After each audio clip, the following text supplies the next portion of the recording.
Bonjour, ici Cindy de Bonheur, une des deux auteurs de Mon Journal du soir pour 365 nuits de rêve et une vie extraordinaire. Aujourd'hui, j'ai le privilège d'avoir avec moi une personne que j'admire beaucoup. C'est un expert en performance, en motivation performance, un coach d'affaires. Coach d'affaires, entrepreneur. Tu parcours aussi le monde à faire des conférences. Oui, j'ai eu la chance de faire des conférences un peu partout sur la planète, principalement au Québec en français, mais je vais souvent en France, j'ai des bateaux de croisière, au Mexique des fois. Je suis vraiment privilégié, je suis chanceux, Puis tu es aussi auteur de plusieurs livres. Oui, 9 bouquins. Je n'étais pas bon à l'école en français. Hein, c'est bon, ça, on va dire pour les enfants. Moi, je voulais savoir, j'ai écrit un petit journal du soir pour les enfants. Oui. Je voulais justement savoir, toi, quel genre d'enfant tu étais? À quel âge? Quand tu étais plus jeune, là, primaire. Quand j'étais plus jeune, je ne peux pas dire que j'avais beaucoup de confiance en moi. Aujourd'hui, ça s'est développé. Hein? On développe la confiance en soi par nos victoires. On fait des petites victoires, puis la confiance en soi augmente. Mais quand j'étais jeune, je manquais un peu d'estime de moi-même. Et j'ai dû travailler beaucoup sur moi-même, puis même... je peux t'avouer ça, là.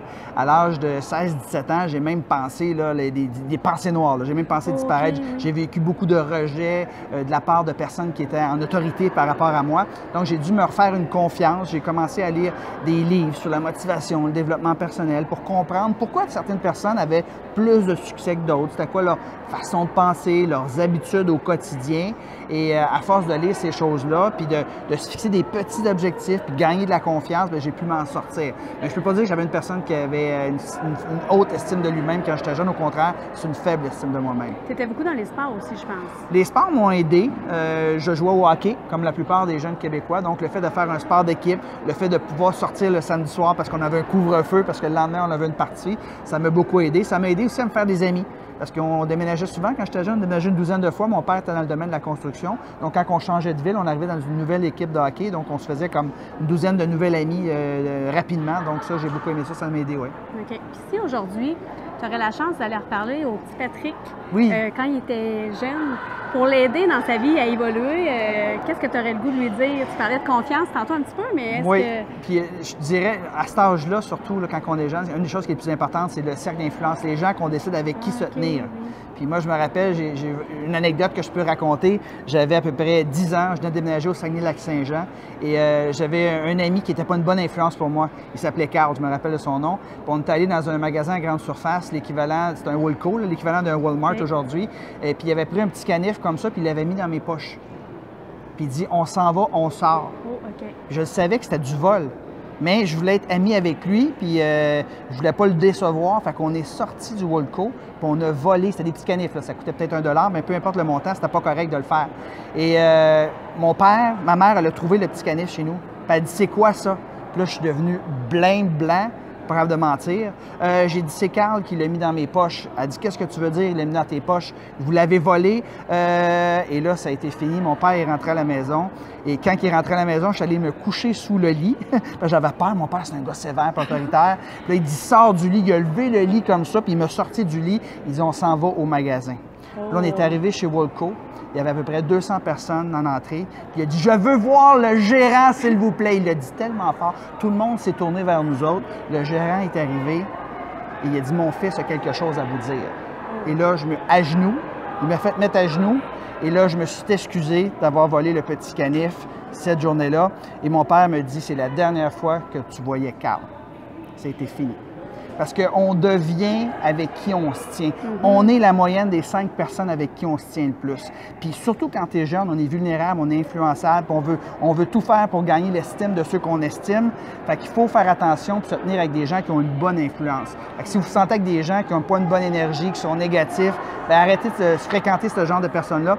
Fréquentez des gens qui sont plus dans une belle énergie. C'est hyper important lorsqu'on est enfant. Super. Ça veut dire que toi, tu aurais peut-être changé un petit peu ton cercle d'amis, vraiment. Tout à fait.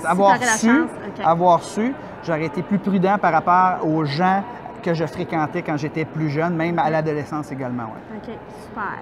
Moi, j'aimerais savoir, est-ce que ça tenterait de répondre à une petite question du journal? Bien sûr, bien sûr, bien sûr. Au hasard? Oui, on va y aller au hasard. OK. Ah, tiens, un samedi. Quel est ton souvenir le plus heureux? Présentement, j'ai la chance d'avoir 2 belles petites filles, une qui va avoir 10 ans, l'autre qui va avoir 9 ans. Et les plus beaux souvenirs, moi, c'est quand on est au chalet, sur le bord de l'eau. avec un feu le soir, puis que mes filles mangent des guimauves. Puis qu'ils sont assis sur mes genoux, puis on écoute de la musique, puis on se donne des câlins. Puis le soir, le ciel est plein d'étoiles, puis on voit la lune, hein, la lueur dans le lac. Là.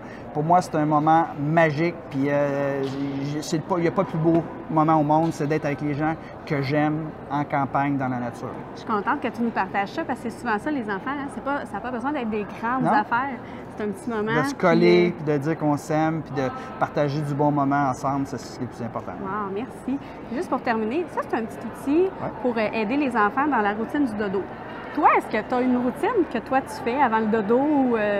Que moi, je peux dire que mes filles viennent toujours me donner un bec. Hein. Moi, je suis le genre de personne qui est plus lève-tard, couche-tard. Fait que souvent, je vais travailler quand les filles vont se coucher. Je vais passer du temps avec eux autres de 5h30 à 7h30.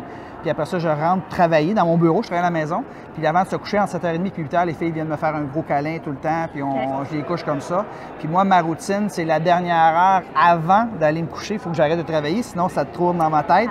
Alors, je vais souvent écouter une émission que j'ai enregistrée sur Netflix, par exemple, un film sur Netflix, juste pour me libérer la tête un petit peu, puis me divertir, puis rire un peu. Ouais. C'est un peu ma routine que je fais. Puis j'aime beaucoup faire à tous les matins, puis à tous les fois que je me couche, de la gratitude. Alors, je prends 30 secondes pour remercier la vie par rapport à toute l'abondance que j'ai dans ma vie. Donc, ça termine bien la journée, puis ça part bien la journée le matin. Ça, c'est un rituel que j'ai depuis plusieurs années qui fait une grosse différence. Ouais. Hey, merci. Merci à toi. Merci beaucoup. Les gens qui veulent te découvrir, où est-ce qu'on Oui, bien, Instagram, Facebook, évidemment, sur les médias sociaux, YouTube. Sinon, le site Internet, c'est patrickleroux.com. Super. Merci beaucoup. Merci. Bye tout le monde. Et pour vous à la maison, si vous pensez que cette petite capsule-là peut aider des gens, bien, n'hésitez pas à la partager. Donc, je vous remercie. Puis, vous pouvez aller, si vous voulez vous procurer notre petit journal, vous pouvez aller sur notre site web www.bonheurdebonheur.com. Merci. Bye bye.